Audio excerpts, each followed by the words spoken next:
Good evening, and to my dear, dear friends, what a fabulous night.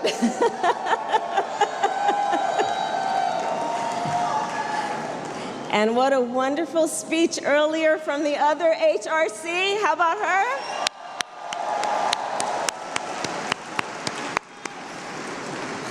So to Chris and Sandy, to my great, great friend Chad Griffin, and everyone here, thank you so very much. You know, ever since my dear friend Mark Leno brought me to my very first HRC dinner in 1999, I have been proud to stand with this organization, not only as a friend, but as an advocate and an ally. And over the years, together, we have experienced many ups and downs, victory and defeat, success and struggle. So tonight, we are not only here to reflect on our progress, but to recommit ourselves to the fight we face. Because we all know we are at an inflection point in the history of our country. I think of this as a moment like the time my parents first met in the 1960s when they were active in the civil rights movement. I believe this is a moment when our country is witnessing an assault on our deepest values and ideals, where people don't trust our government, its institutions, or leaders.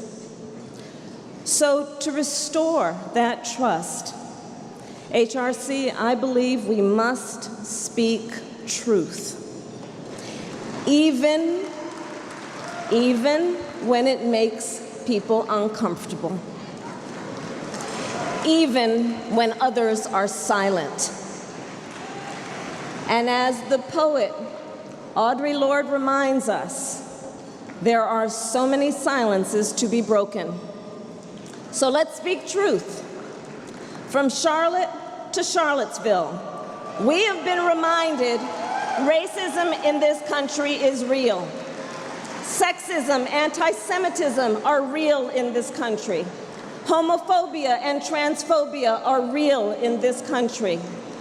And we must speak that truth so we can deal with it.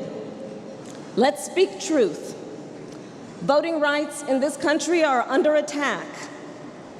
Since the Supreme Court gutted the Voting Rights Act in 2013, 10 federal court decisions have found intentional discrimination against voters of color. One even said Black voters were targeted, quote, with almost surgical precision. Let's speak truth. Across this country, Americans worry that our government will take away their health care. And at this very moment, while we are here this evening, immigrants fear a knock on the door that could tear them away from their families. Let's tell the truth. Sexual harassment and assault are real in this country, from movie sets to newsrooms to factory floors. And we need to confront it. And let's tell the truth. From the United States Congress to the United States Census, LGBT rights are under attack. Under attack by a Justice Department that now stands on the side of discrimination instead of equality. under attack by a Senate nominee who thinks homosexuality should be illegal, and a judicial nominee who says transgender children are proof of Satan's plan. And under attack by a commander-in-chief who wants to ban transgender troops who are willing to sacrifice their lives to defend our country. And we need to speak another truth, that despite the forces of hate and division that are trying to tear us apart, Americans have so much more in common than what separates us. That is a truth. And you know, I remember, for example, many years ago, I was sent to go speak in the Castro to a group of young gay men. I was there, apparently you were too. I was there campaigning against a ballot measure that would have required young women to notify their parents before getting an abortion. And so I was going to speak in this home in the Castro with a group of 30-year-old men. And I remember scratching my head thinking, okay, now what am I going to say to this group that for the most part has not had to deal with an unintended pregnancy?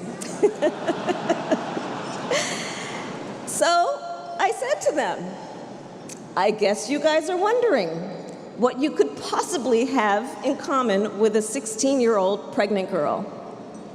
And as you can imagine, everyone laughed. And then I asked them, well, when you were 16, did you want to speak with your parents about your sexuality? And the room went silent because they knew we have so much more in common than what separates us.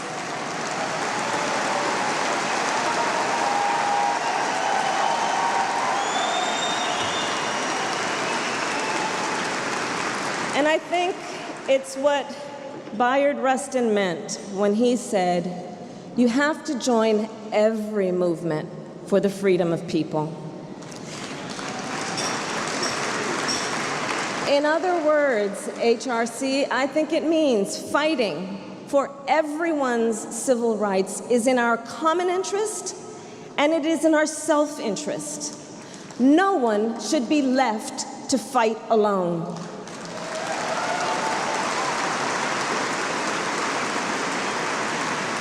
And throughout my career, I've worked with many communities who did feel alone, including in the late 1990s, working with transgender people of color, many of whom were ostracized and self-medicating and even some self-mutilating.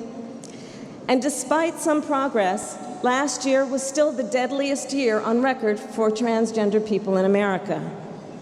And when compared to white men, the HIV/AIDS rate among Latino men is more than 3 times higher, and for black men, nearly 8 times higher. We know that black and Latino men should not be left to fight alone.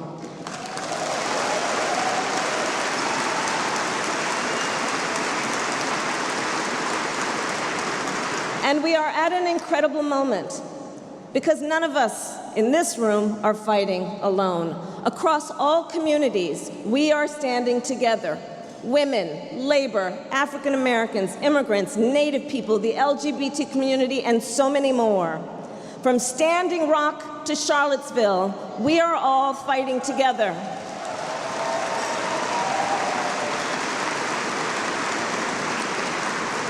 So let us rededicate ourselves, HRC. We will leave no one to fight alone.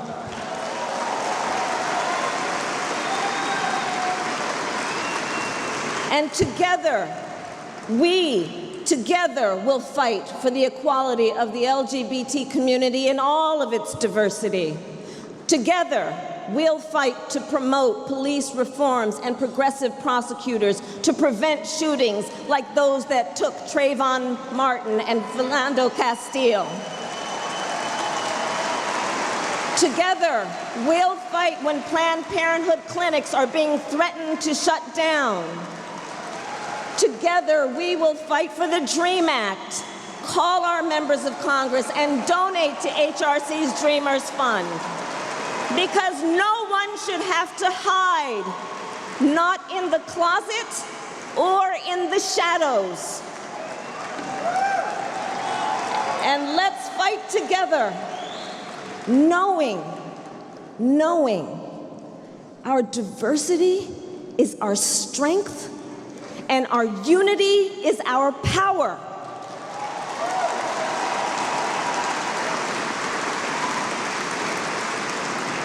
And one final point. Let's be clear that this fight is about love of country.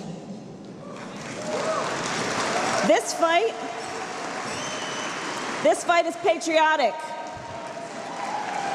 And as I said at an HRC dinner 12 years ago, I believe there are two definitions of what it means to be a patriot. One describes those who condone the conduct of their country, whatever it does. The other is the kind I believe us all to be, the kind that fights each and every day for the ideals of our country. The ideals behind the Declaration of Independence and the United States Constitution and the Bill of Rights. It's patriots like my brilliant friend and advisor, Jim Rivaldo, who passed away 10 years ago this month, but in life helped elect Harvey Milk, one of the very first openly gay officials in America. And now we have openly gay leaders everywhere from the C-suite to the United States Senate. It was patriotic.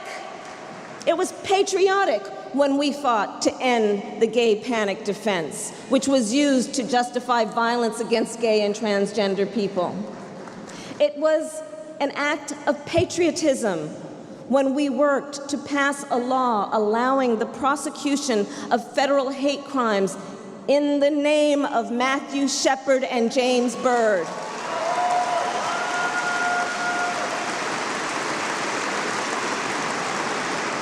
And I have to tell you, I most certainly felt patriotic when on Valentine's weekend in 2004, I performed marriages of gay couples at San Francisco City Hall.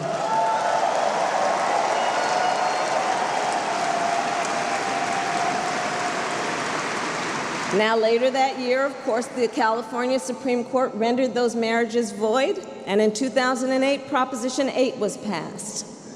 But the important thing to remember about our history is we fought. We fought. We took our case all the way to the highest court in the land, and as you have heard, on June 28, 2013, I was honored to again stand at San Francisco City Hall with Miss Chris Perry and Miss Sandy Steer and pronounce them spouses for life.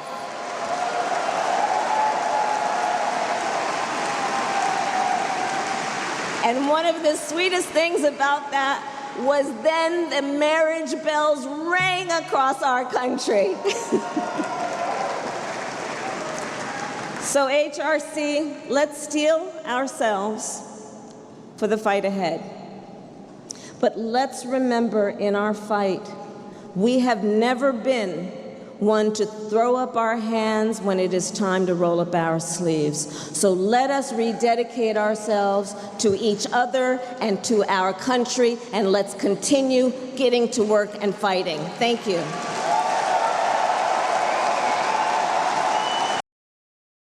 Remember, guys, to subscribe and hit the like button. Bye.